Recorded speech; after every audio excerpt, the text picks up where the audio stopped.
Hi! In our previous video, we explored the similarities between the movie trolls and cardiac cells, as well as briefly discussed autorhythmic cells and their generation of action potentials. But we left off on a cliffhanger because we had a question. What happens to the action potential after it has been generated? Well, let's answer that question first. Action potential, which has been generated, usually by the SA node, moves to the right atrial cardiac muscles, to the interatrial pathway, which takes it to the left atrium, as well as to the internodal pathway, which takes it to the AV node.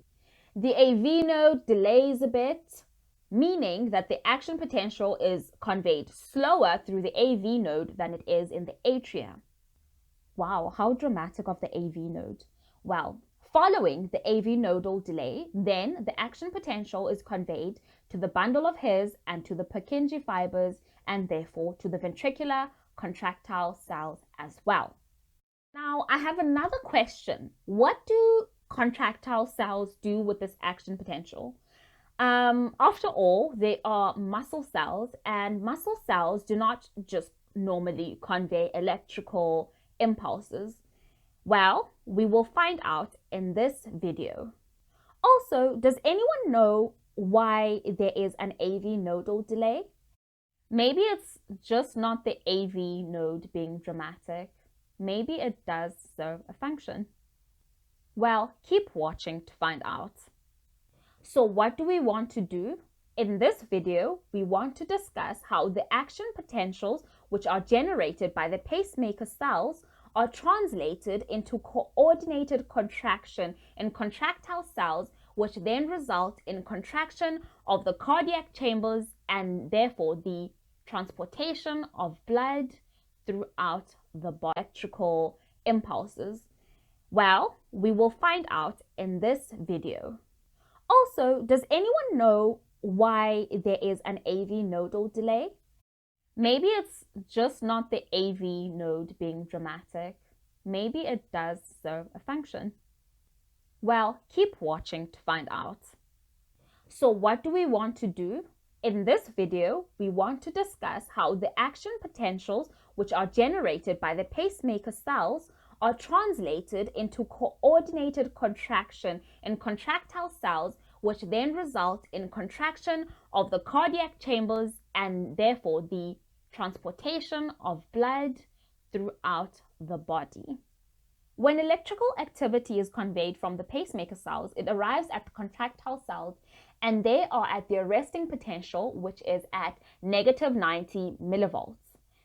Similarly to the resting potential, which was present in skeletal muscles, the negative is there to convey that the extracellular fluid is more positive or contains more positive ions than the intracellular space. Now, this resting potential of negative 90 millivolts is maintained by the potassium leak channels, which remain open throughout. Voltage-gated sodium channels are activated to open, and the opening of the channels drives the membrane rapidly towards its peak. At the peak, a group of different potassium channels transiently opens, therefore slightly repolarizing the membrane.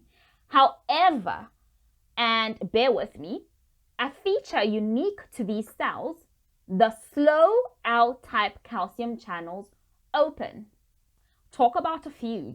And these slow L-type calcium channels keep the muscle cells at a plateau close to the peak of the action potential through the inward diffusion of calcium. The influx of calcium from the extracellular fluid stimulates the release of calcium from the sarcoplasmic reticulum in a process called calcium-induced calcium release. So, if we think about this in reality terms, then sodium channels open and work hard to ensure that the membrane is depolarized. Then transient type potassium channels open and they're like, no, we are repolarizing the membrane. But then calcium channels open, and they're like, you are not though. And these calcium channels maintain the depolarized membrane for a while in a state called a plateau. And eventually the transient potassium channels are kind of defeated and they close back up. But the calcium channels have ensured that there is an influx of calcium, and this influx of calcium ensures that there is a release of more calcium from the sarcoplasmic retinaculum. This process of calcium causing more calcium to be released from the sarcoplasmic retinaculum is called calcium-induced calcium release. Now, this calcium-induced calcium release is very important because the calcium which is released from the SR attaches to the troponin-tropomyosin complex and thus induces contraction. Therefore, taking electrical activity and converting it into action or contraction.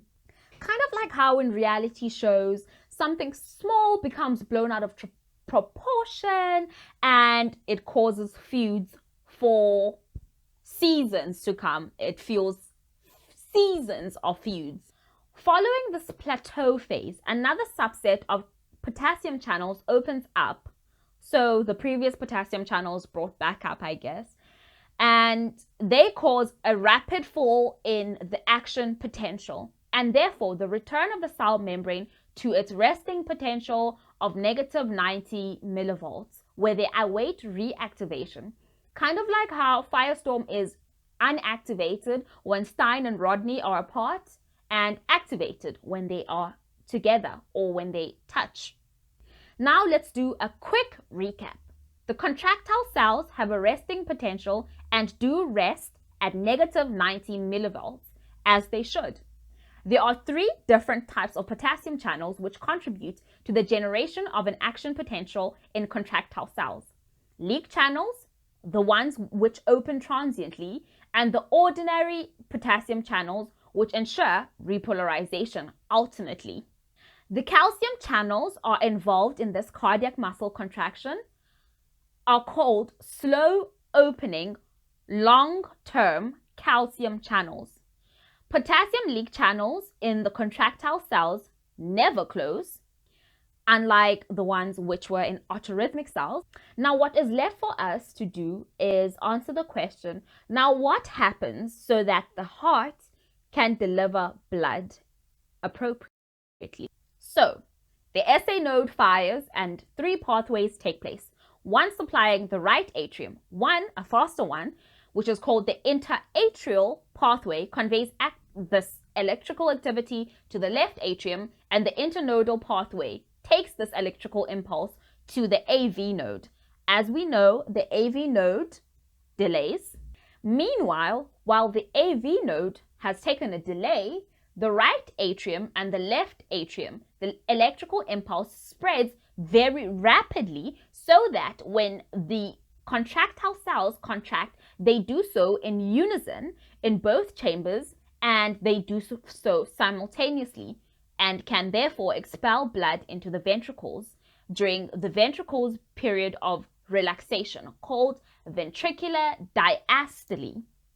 So what was the point of the AV node delaying?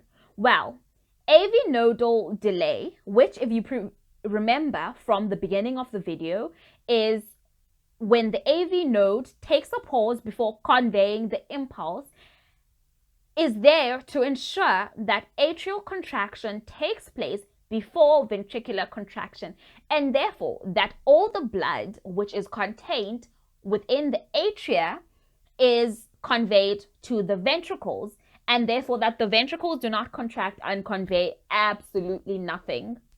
So, after a period of AV nodal delay, the impulse is conveyed along the pathway and towards the ventricular contractile cells, inducing ventricular contraction in a period called ventricular systole. All this coordination is very important, and this is evidenced by the inability to ensure adequate blood supply in diseases in which coordination is lost, for example, an atrial fibrillation or in ventricular fibrillation. Well, we've come to the end of the video. Well, look at you finishing this video. Congratulations. Thank you for watching our video, and do not forget to like and subscribe. Bye!